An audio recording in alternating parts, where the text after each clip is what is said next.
Hello everyone, welcome to Gyanamrit. I am Soumya Agrawal and today's video will be based on administrative management theory. As discussed before, today's video will consist of administrative management theory, which is also a part of classical theory of management. Administrative management theory. Administrative management theory was first generalized by Henry Fayol with his work in publication Fayol's 14 Principles of Management. इस approach में Fayol ने ये emphasise किया है कि हम productivity कैसे achieve कर सकते हैं by better organisational structure and human behaviour. Basic functions जो इस थियोरी के हैं वो हैं 5 major functions which are planning, organising, commanding, coordinating and controlling. Fayol's theory focuses on how management and workers are organized within the business to allow for the completion of task. कैसे हम management और workers को organise रखें जिससे हमारा task time पे और सही ढंग से कंप्लीट हो सके. Now the 14 principles of management. ये प्रिंसिपल्स बहुत इंपॉर्टेंट है, ये एग्ज़ाम में आते ही आते हैं. किसी भी एग्ज़ाम में इसको पढ़ना बहुत ज़रूरी है. First is division of labor. Division of labor within an organization allows specialization. Individual can become more proficient in the accomplishment of a limited set of activities. हम employees को पूरा set of activities, पूरा task देने की बजाय एक limited set of activities जब देंगे तो वो काम हमारा better हो सकेगा क्योंकि वो specialized हो जाएगा उस काम के लिए, जिससे काम बहुत अच्छे से achieve होगा. So division of labor according to their expertise. Second, authority and responsibility. Managers must have authority to issue command, but with the authority comes the responsibility to ensure that the work is done. Managers के पास authority होती है कि वो command दे सकते हैं, but उस command के साथ एक रिस्पॉन्सिबिलिटी भी आती है कि जो कमांड वो इशू कर रहे हैं क्या उससे वर्क कंप्लीट हो रहा है, क्या एम्प्लॉयज़ उसे फॉलो कर रहे हैं. ये set of responsibilities with authority managers के पास आती हैं. Discipline. There must be a clear line of authority. Subordinates must fully obey instructions from superiors. जितनी भी ऑर्गेनाइजेशन में वर्क होता है should be done in discipline to the authority. जो भी कमांड इश्यू हुआ है सुपीरियर के थ्रू वो सबॉर्डिनेट्स को फॉलो करना ही होता है and they should be taken into consideration. Unity of command. There should be only one senior for a subordinate from whom worker receives instructions. हर एक एम्प्लॉय का एक ही बॉस होना चाहिए, जिससे ये नहीं होना चाहिए कि उन्हें कोई भी कन्फ्यूजन हो कि वो इस बॉस के लिए के अंडर में वर्क कर रहे हैं या इस बॉस के अंडर में वर्क कर रहे हैं, जिससे उनको वर्क करने में भी प्रॉब्लम नहीं होगी और क्लियरिटी भी रहेगी कि कमांड हमें कौन करेगा. Unity of direction. Each work group or department is working under the singular plan that coordinates efforts. Work should be guided by one superior. जैसे हम कह रहे हैं कि हमें कमांड एक ही इंसान दे, एक ही बॉस दे, उसी तरह एक ही डायरेक्शन में हम काम करें. The task should be given from one head and should be on one plan. हम एक ही प्लान के लिए काम कर रहे हैं, जिससे क्या होगा, हम अपना पूरा एफर्ट और पूरा टाइम देंगे जो कि काम बहुत अच्छे से अचीव होगा. Sixth is subordination of individual interest. Interest of individuals are subordinate to a general interest of the group or company. जितना भी कंपनी का वर्क है उसे इंडिविजुअल को, एम्प्लॉय को इंटरेस्ट से करना चाहिए, क्योंकि जब हम ऑर्गेनाइजेशन के गोल्स अचीव करेंगे तभी हमारे इंडिविजुअल गोल्स अचीव होंगे. That should be the main motto of each and every employee to achieve the organization's goal. Remuneration. Compensation is used to incentivize workers' performance. Remuneration can include both financial and non-financial form of compensation. Employees को remuneration मिलती है, whether we can say it's an incentive to work more hard.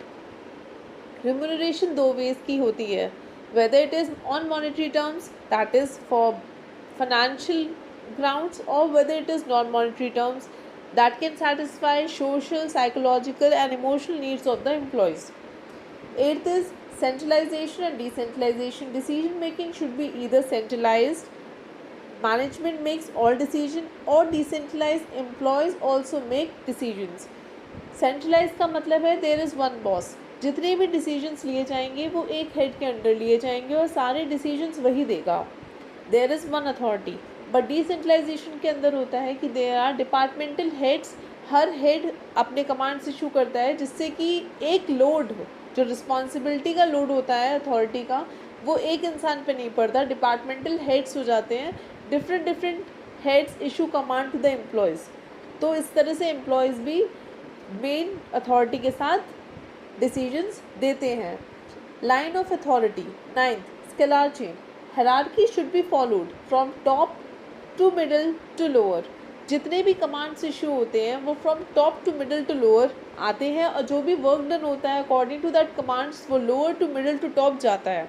तो that hierarchy should be followed. 10th, order.